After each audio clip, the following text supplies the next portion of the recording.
Son las 2 de la tarde, la 1 en Canarias. Radio María.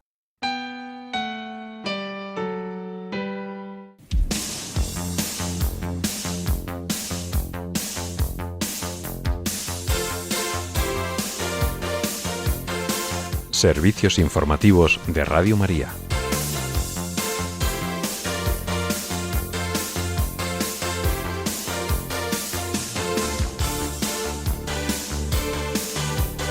El patriarca latino de Jerusalén afirma que en Gaza la devastación es total y hace un llamamiento a los peregrinos a regresar a Tierra Santa.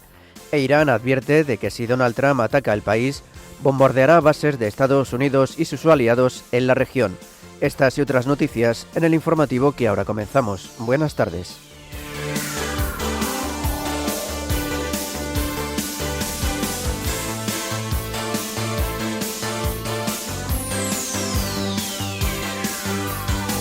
La Santa Sede denuncia que la gestación subrogada es una nueva forma de colonialismo que explota los cuerpos y vacía las relaciones. La Iglesia en México reunirá a más de 1000 líderes de diversos ámbitos en la segunda edición del Diálogo Nacional por la Paz. La Archidiócesis de Valencia celebra la festividad de San Juan de Ribera en el Real Colegio Seminario del Corpus Christi. La Conferencia Episcopal Española publica unos materiales para preparar la celebración de la Jornada Mundial de la Vida Consagrada. En Venezuela, Delcy Rodríguez afirma que la renta petrolera será destinada al sistema de salud del país, mientras Donald Trump asegura que todo el dinero del sistema petrolero será gestionado por el país norteamericano. La ONU pide cerca de 2.000 millones de euros para prestar ayuda a más de 4 millones de personas en Ucrania. En España, el encuentro del gobierno con las autonomías sobre financiación arranca sin perspectivas de consenso y con la intención de llevarlo ante la justicia.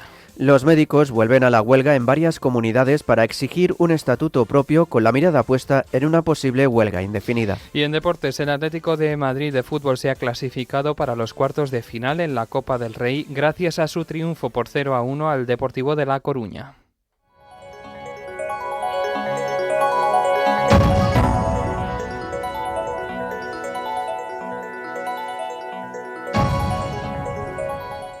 El patriarca latino de Jerusalén, el cardenal Pier Battista Pizzaballa, ha destacado la necesidad de permitir a las poblaciones vivir una vida digna en Tierra Santa. Ante la crisis que afronta este territorio, el purpurado ha expresado su deseo de que se encuentren soluciones pacíficas y la situación no degenere. El cardenal Pizzaballa ha viajado a Jordania para un encuentro de diálogo y actualización que reúne a unos 60 sacerdotes del Patriarcado Latino.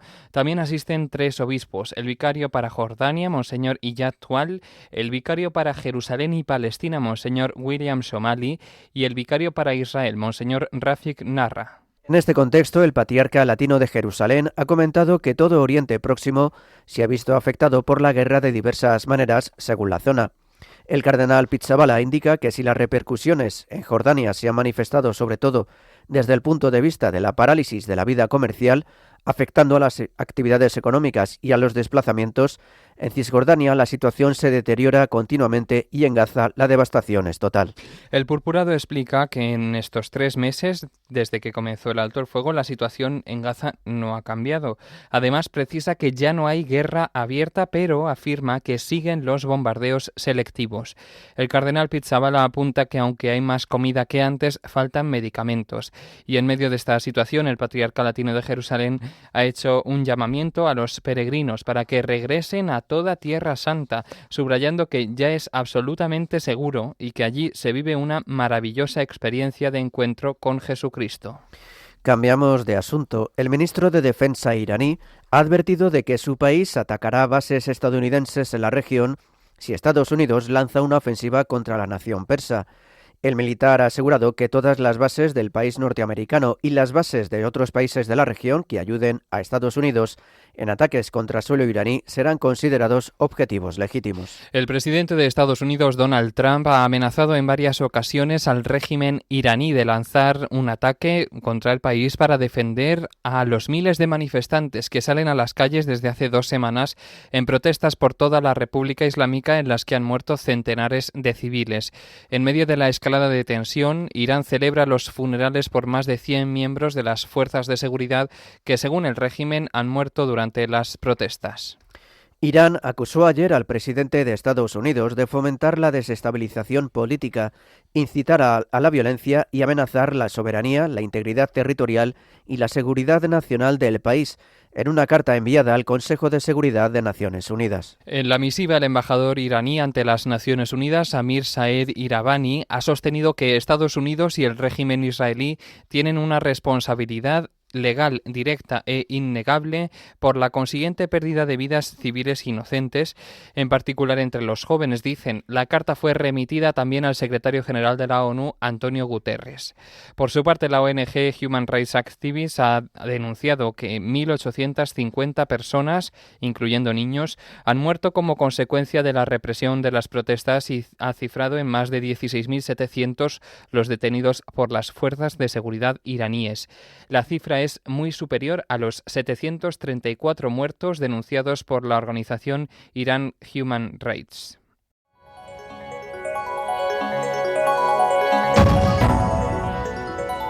Noticias de la Iglesia en el mundo.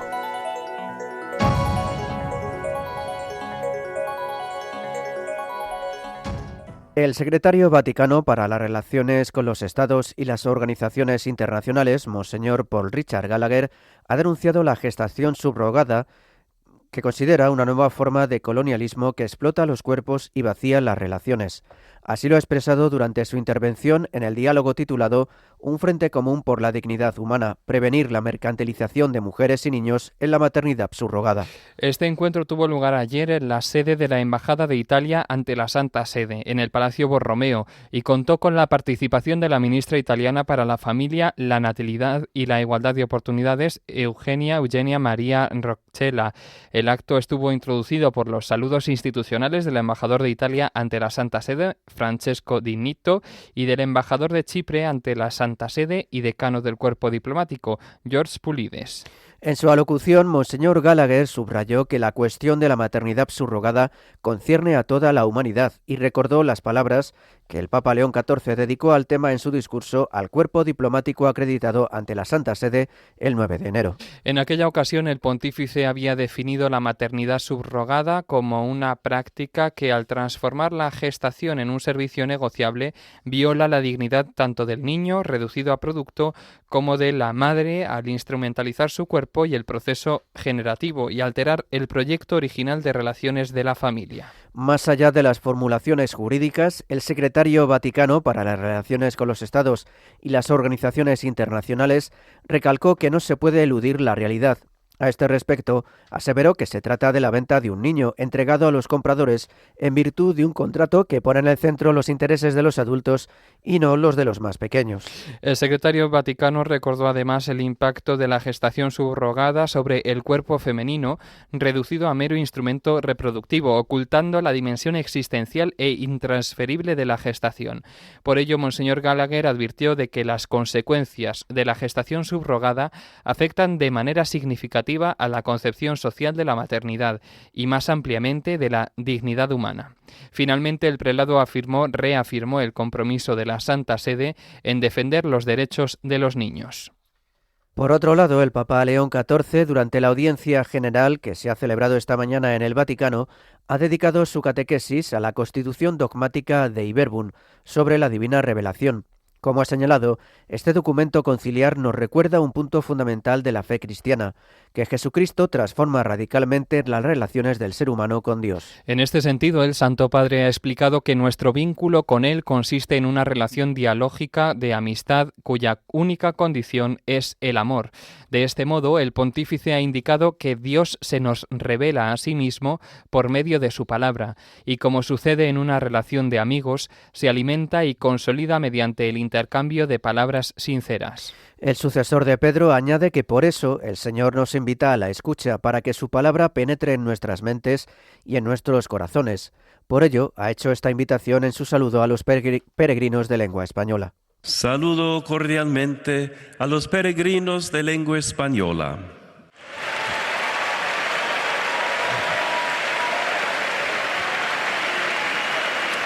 Los animo a cultivar la amistad con el Señor, que es fuente de gozo y salvación, dedicando momentos serenos de oración y meditación de la palabra, para escucharlo y hablar con Él en el silencio y la intimidad del corazón.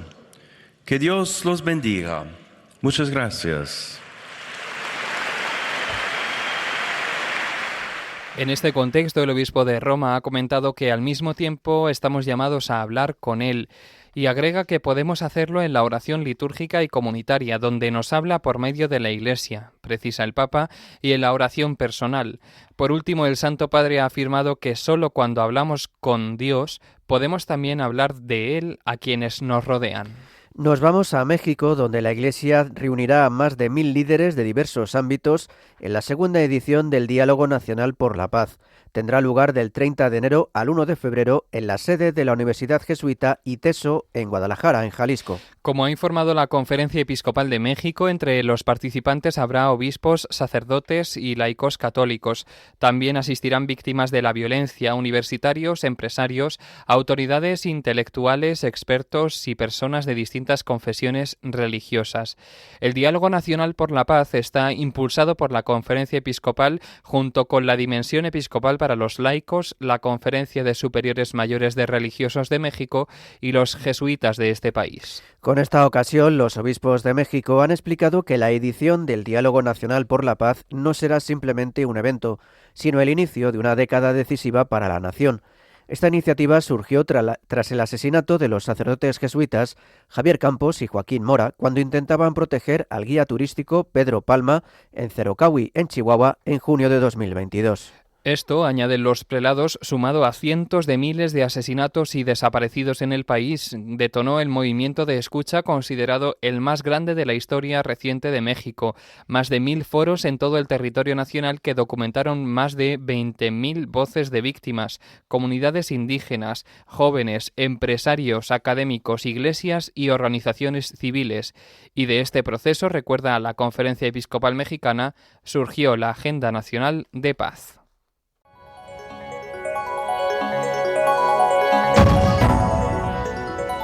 Noticias de la Iglesia en España. La Archidiócesis de Valencia celebra hoy la festividad de San Juan de Ribera, que fue arzobispo de esta sede, patriarca de Antioquía y fundador del Real Colegio Seminario del Corpus Christi, que acoge los actos conmemorativos. Este colegio seminario ha acogido desde el lunes un triduo en honor de San Juan de Ribera como preparación espiritual para esta festividad. Durante estos días, la comunidad colegial y los fieles han participado en las celebraciones eucarísticas y han profundizado en la figura y testimonio del santo fundador. Hoy las celebraciones han comenzado con el canto de laudes a cargo del coro del Patriarca. A continuación, el rector del Colegio Seminario, el padre Juan José Garrido, ha celebrado la Santa Misa. Las vísperas solemnes comenzarán esta tarde a las 6:30 y tras ellas se celebrará otra Eucaristía de acción de gracias a Dios por la vida y la obra del santo. Además, en esta misa se encomendará al Señor la misión actual del Colegio Seminario. Al finalizar se venerará a San Juan de Ribera en su capilla con el canto de los gozos. Cambiamos de tercio. La Conferencia Episcopal Española ha publicado los materiales para preparar la próxima Jornada Mundial de la Vida Consagrada, que se celebra en la fiesta de la Presentación del Señor el 2 de febrero.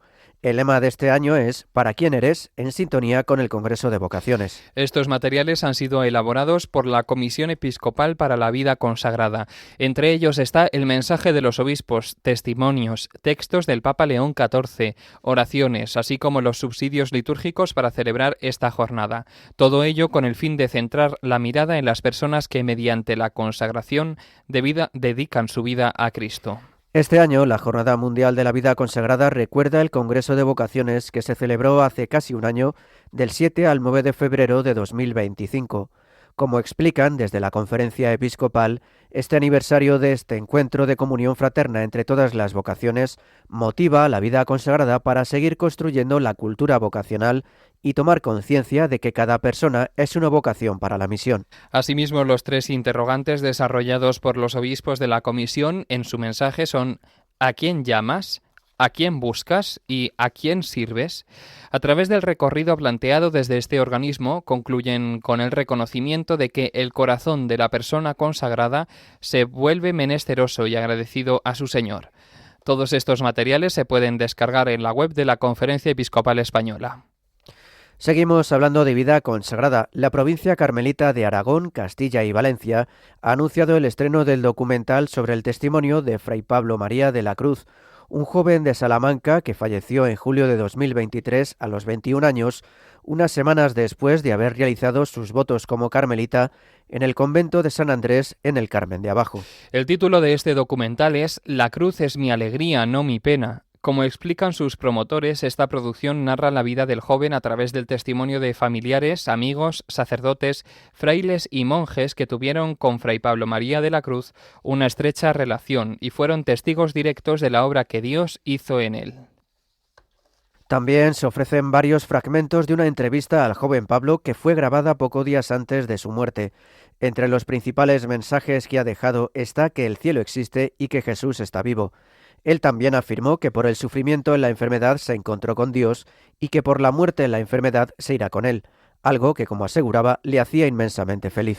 Como indica la provincia carmelita, Fray Pablo ofreció su vida a Dios por 3 intenciones: por la conversión de los jóvenes a través del encuentro con Jesús Eucaristía, por la unidad de la Iglesia y para que la ofrenda de su vida ayude a todos a quitar el miedo a la muerte. El estreno del documental tendrá lugar este viernes en el Auditorio Juan Pablo II de la Universidad Pontificia de Salamanca a las 7:30 de la tarde.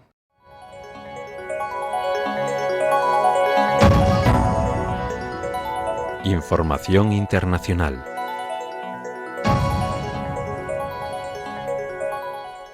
La presidenta encargada de Venezuela, Delcy Rodríguez, ha asegurado que los ingresos provenientes de la venta de petróleo serán destinados a la recuperación y reestructuración del sistema de salud del país, pese a la advertencia de Estados Unidos de que controlará la venta de crudo por tiempo indefinido y que depositará los ingresos de esas transacciones en cuentas administradas por su país.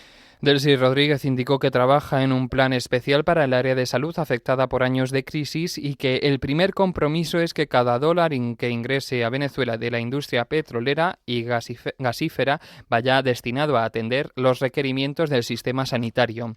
Además dijo que con este plan ya hay 75 centros de salud que se equiparán, dice, con los ingresos provenientes del petróleo.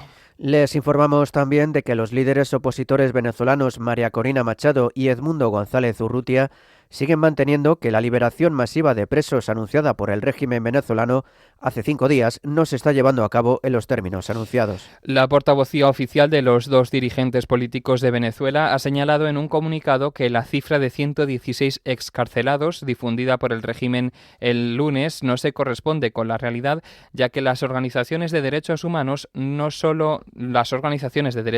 solo han podido verificar la de 56 personas hasta ahora. Además, Edmundo González y María Corina Machado denuncian el maltrato que supone para los familiares de los detenidos y los encarcelados que no se hayan publicado las listas de las personas que serán liberadas ni se haya notificado a los familiares sobre el proceso de excarcelación. Así, cientos de ellos permanecen en vigilia, aseguran, acampados frente a los centros de reclusión, gastando el dinero, dicen, que no tienen y poniendo su propia salud en riesgo.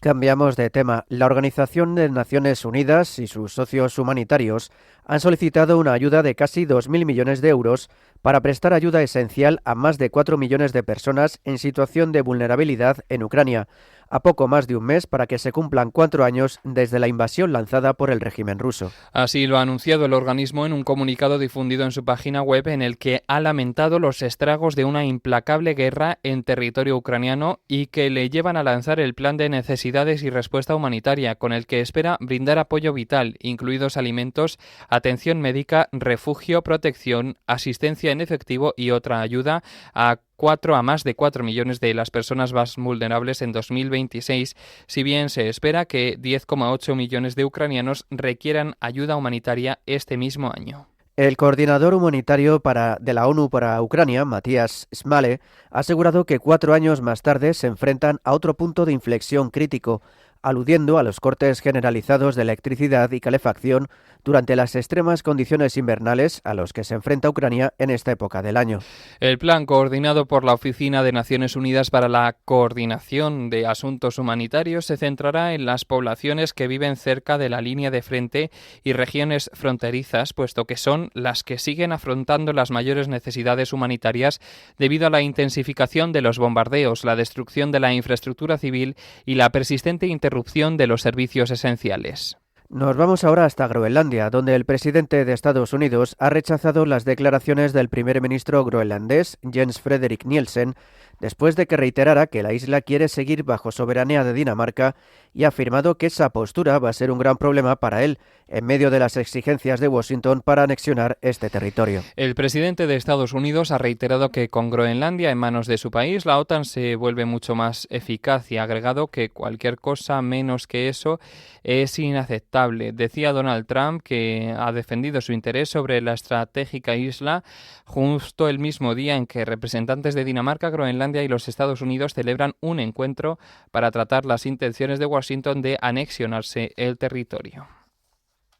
Así, el primer ministro groenlandés destacó que Groenlandia quiere seguir dentro de Dinamarca y la Unión Europea y ha asegurado que no es el momento de divisiones y discusiones, sino que es el momento de permanecer unidos y seguir construyendo en base a la comunidad que ya tenemos. Ha lamentado también las inaceptables amenazas, según él, de Trump contra la isla y reconoció que se trata de una crisis geopolítica. En este contexto, Francia va a abrir un consulado en febrero con Groenlandia. Es una medida con la que busca estar más presente en el territorio danés. La decisión de abrir este consulado se adoptó en verano cuando el presidente de Francia visitó la zona para mostrar el apoyo al territorio y que ahora coge mayor importancia y peso internacional y político. Nos trasladamos a Tailandia, donde al menos 29 personas han muerto y 30 han resultado heridas, según cifras oficiales, tras la caída de una grúa de construcción sobre un tren de pasajeros que cubría la ruta de Bangkok a Ubon Ratchathani, al noreste del país. El gobierno ha informado de que la grúa sostenía un puente ferroviario en construcción y se desplomó sobre el tren de pasajeros, provocando un descarrilamiento y un incendio en el lugar. Los equipos de rescate han asegurado que podría haber 5 o posiblemente más personas atrapadas todavía en vagones del tren en el que viajaban cerca de 2 centenares de pasajeros en el momento del siniestro. Los bomberos lograron contener el incendio mientras efectivos de equipos de rescate procedían a liberar a los afectados, muchos de los cuales habían quedado atrapados en vagones volcados.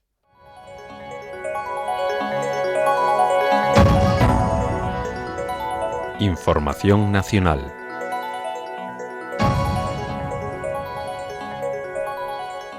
El Consejo de Política Fiscal y Financiera, que reúne a la vicepresidenta primera y ministra de Hacienda, María Jesús Montero, con las comunidades autónomas para abordar la propuesta de financiación autonómica del Ejecutivo, ha comenzado en un clima que presenta nulas perspectivas de consenso.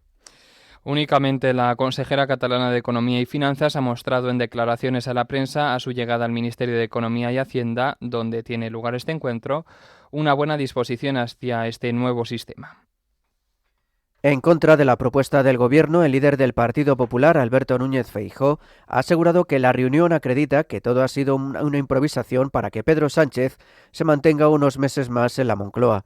En una entrevista, Núñez Feijóo se ha mostrado a favor de actualizar el sistema actual y ha recordado que su partido envió su propuesta al Gobierno en septiembre de 2024 sin que hayan recibido respuesta a ella. Al margen de la representante de Cataluña, el resto de los consejeros, incluido el Ejecutivo de Castilla-La Mancha, han mostrado su rechazo hacia esta propuesta y han protestado porque el presidente del Gobierno y el líder de Esquerra Republicana de Cataluña anunciaron un acuerdo bilateral sobre el sistema antes de que la ministra de Hacienda, María Jesús Montero, lo explicara.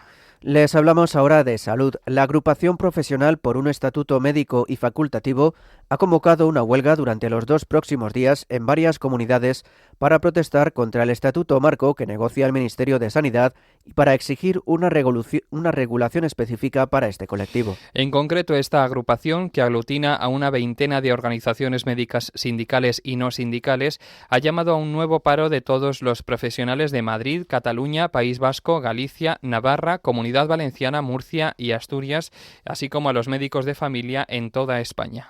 El objetivo vuelve a ser clamar contra el estatuto marco que el Ministerio de Sanidad ha prácticamente cerrado ya con los sindicatos del ámbito de negociación y exigir uno propio para la profesión médica que mejore sus condiciones laborales. Por su parte, los sindicatos médicos, responsables de las 4 jornadas de huelga de diciembre, apoyan estas nuevas movilizaciones sin adherirse. No obstante, todas estas organizaciones sindicales médicas se han aliado en un frente común y preparan nuevas protestas para el futuro, sin descartar una huelga indefinida, dicen, con las que redoblar la presión sobre el gobierno y las comunidades para lograr un estatuto específico para estos profesionales. El que fue candidato del Partido Socialista en las elecciones a la Junta de Extremadura, Miguel Ángel Gallardo, ha renunciado por sorpresa a su acta de diputado en la Asamblea extremeña, por lo que pierde así su condición de aforado. Así lo ha anunciado en un mensaje en la red social X, en la que ha asegurado que ha comunicado su decisión a la Comisión Gestora del Partido Socialista de Extremadura. Miguel Ángel Gallardo, que ya había dimitido como secretario general del PSOE de Extremadura, será juzgado en mayo por la Audiencia Provincial de Badajoz por la presunta contratación irregular en la Diputación cuando estaba al frente de David Sánchez, el hermano del presidente del Gobierno, Pedro Sánchez. Hablamos de agricultura. El presidente del Gobierno, Pedro Sánchez, ha anunciado que la Administración General del Estado pondrá unas 17.000 fincas rústicas a disposición de jóvenes, mujeres y nuevos profesionales agrarios para favorecer el relevo generacional en el campo. Tras reunirse con jóvenes agricultores, Pedro Sánchez ha presentado medidas para facilitar el acceso a la actividad agraria en un acto celebrado en el Centro La Vega Innova en San Fernando de Henares, en Madrid, junto al ministro de Agricultura, Pesca y Alimentación, Luis Planas. Entre ellas ha avanzado el desarrollo de una plataforma de innovación y movilización de tierras agrarias denominada Tierra Joven, que estará liderada por el Ministerio de Agricultura, Pesca y Alimentación en colaboración con el sector, las comunidades y todos los ministerios implicados. El objetivo, pretenden, será ofrecer información sobre la oferta y la demanda de las tierras para facilitar, dicen, el acceso a los jóvenes y a las mujeres, así como para mejorar la transparencia en el funcionamiento del mercado con datos actualizados sobre financiación, fiscalidad y otras cuestiones. Cambiamos de asunto y hablamos de salud con buenas noticias. Un estudio del Centro Nacional de Investigaciones Oncológicas ha logrado identificar varios conjuntos de genes relacionados con la predisposición a desarrollar adenocarcinoma ductal de páncreas, el tipo más común de cáncer de este órgano. Este avance científico supone un importante paso hacia el desarrollo de programas que permitan diagnosticar precozmente esta enfermedad. Esta enfermedad de páncreas es uno de los tumores con peor pronóstico. Su tasa de supervivencia a 5 años es muy baja, en gran parte porque casi siempre se detecta cuando está ya muy avanzado. La ausencia de síntomas claros en fases iniciales y la falta de herramientas de detección temprana hacen que el diagnóstico llegue tarde para la mayoría de los pacientes. El estudio analiza conjuntos de genes relacionados tanto con la predisposición a desarrollar la enfermedad como con su pronóstico una vez ha aparecido, con especial énfasis en los factores genéticos que permiten identificar esa predisposición.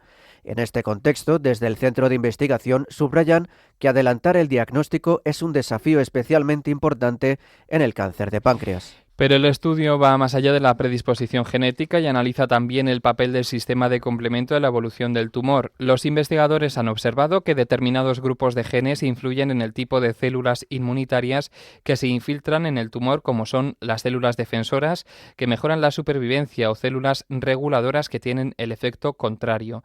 Este hallazgo resulta especialmente relevante porque el cáncer de páncreas es considerado un cáncer frío capaz de camuflarse ante el sistema inmunitario. Por este motivo no suele responder a la inmunoterapia, una estrategia que ha revolucionado el tratamiento de otros tumores.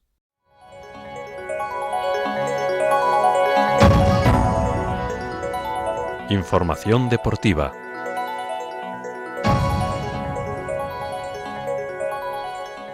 El Atlético de Madrid se ha clasificado para los cuartos de final de la Copa del Rey gracias a su triunfo por 0-1 en su visita al Deportivo de La Coruña, sellado con un gol del francés Antoine Griezmann, mediada la segunda parte de un encuentro que se le estaba enrevesando a los colchoneros. Esta tarde se disputarán otros 3 encuentros de la Copa del Rey. El Alavés contra el Rayo Vallecano, el Albacete contra el Real Madrid y el Real Betis contra el Elche.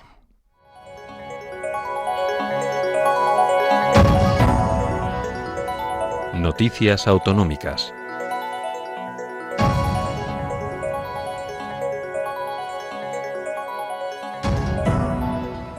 Hoy Hoy les hablamos de Murcia para contarles lo más destacado de esta región. Y lo hacemos hablando de salud. Hace unos minutos les hablábamos sobre la huelga que los médicos llevan a cabo exigiendo mejoras en sus estatutos y precisamente esta región, Murcia, es una de las afectadas. Y es que Comisiones Obreras y UGT anuncian también protestas en la sanidad privada por el bloqueo de la negociación del convenio colectivo. Nos lo cuenta nuestro corresponsal en Murcia, Rafael Sáez. Buenas tardes. Buenas tardes. Los médicos de la región de Murcia están nuevamente llamados hoy y mañana a una huelga dentro del conflicto que mantienen con el Ministerio de Sanidad por el acuerdo sobre el Estatuto Marco. El paro ha sido convocado en esta ocasión por la agrupación profesional por un estatuto médico y facultativo, APEMIF, en la que se integra el Sindicato Médico Avanza y el Sindicato de Médicos de Atención Primaria, y se repetirá también en Cataluña, Madrid, País Vasco, Navarra, Galicia, Canarias, Asturias, Aragón, Galicia y La Rioja. El Sindicato Médico de la región de Murcia, el CEMS, sin embargo, ha decidido no adherirse a esta convocatoria, aunque comparte los motivos por los que la promueven, mientras estudia un calendario propio de movilizaciones que previsiblemente no arrancará hasta el próximo mes de febrero. Por otra parte, el consejero de Salud, Juan José Pedreño, ha pedido en una carta dirigida a la ministra de Sanidad, Mónica García, que rectifique el rumbo y abandone una gestión claramente sectaria de la propuesta de Estatuto Marco. Lo hizo en respuesta al escrito que la ministra remitió ayer a las comunidades autónomas, señalando que las peticiones de los médicos van más allá del contenido propio del Estatuto Marco y afectan a la gestión autonómica de los recursos humanos. Pedreño la acusó de deslealtad entre administraciones por haber avanzado de forma unilateral, haber alcanzado preacuerdos parciales, haber excluido de la negociación a un colectivo tan relevante como el médico y pretender ahora trasladar a las comunidades autónomas la responsabilidad de la situación.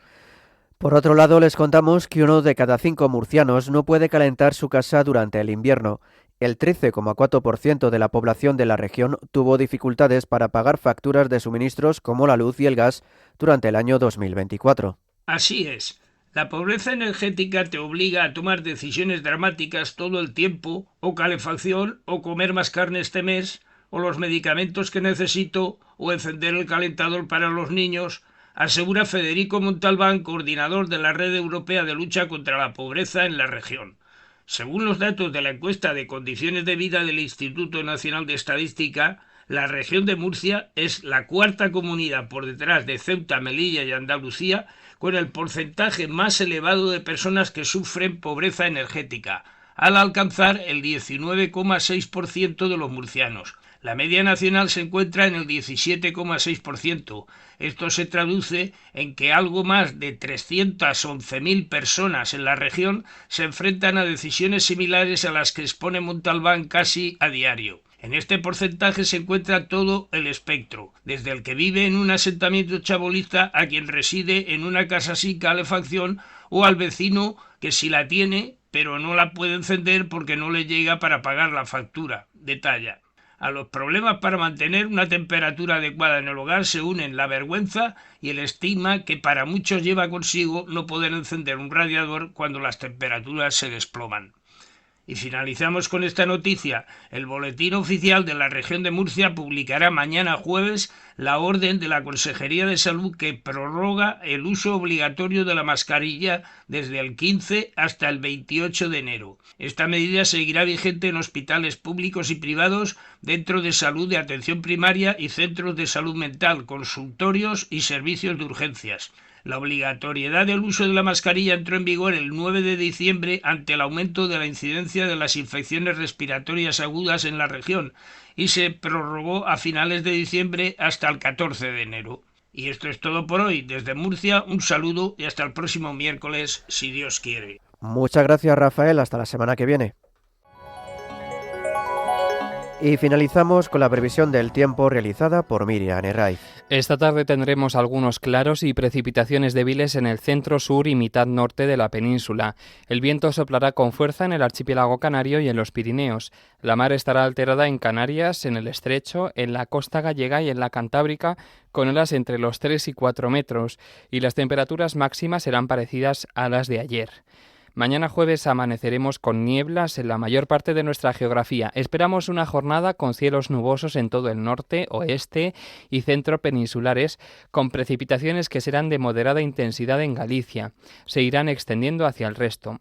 Los cielos estarán más abiertos en el área mediterránea y soplará el viento con fuerza en Canarias, en Galicia, el norte de Castilla y León y en el norte peninsular. Se espera mañana mala mar en la costa gallega, con olas que pueden superar los 5 metros en Canarias, en la costa cantábrica y en el estrecho. Las temperaturas de mañana bajarán.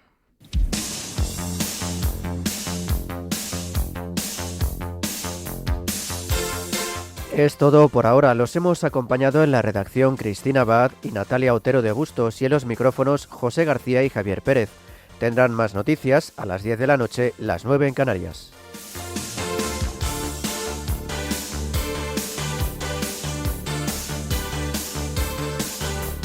Informativos de Radio María.